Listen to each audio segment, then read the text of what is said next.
Publiko dapat na lumuhok para bigyan proteksyon ang kalikasan nang sa gayon makatulong ito sa negatibong epekto ng climate change. Ayon kay Elisea Gozon, dating Secretary ng Department of Environment and Natural Resources at kasalukuyang Chairman ng Earth Day Network Philippines Incorporated, kailangan tugunan na ng mamamayan ang climate change dahil hindi kaya ng gobyerno lamang na sila ang kumilos para pangalagaan at bigyan proteksyon ng inang kalikasan.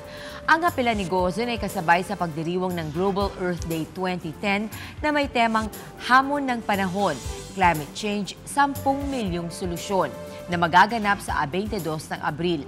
Ani Gozon, isa sa matinding epekto ng climate change ang malakas na pag-ulan na magreresulta sa pagbaha gaya ng naranasan sa Bagyong Ondoy noong nakaraang taon. Pangalaga sa kalikasan dapat simulan sa sarili.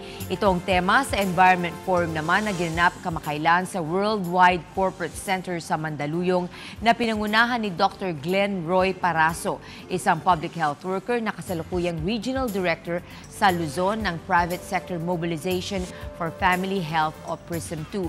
Ani Paraso, walang ganap na makapagbabago ng kalikasan hanggat hindi ito naunawaan ng bawat individual. Sinabi naman ni Helen Reyes, General Manager ng Green Care Incorporated, isang social enterprise na may advokasya sa pangangalaga sa kalikasan, posibleng simulan ng pagbabago sa sarili sa pamamagitan ng paggamit ng mga produktong hindi nakakalason.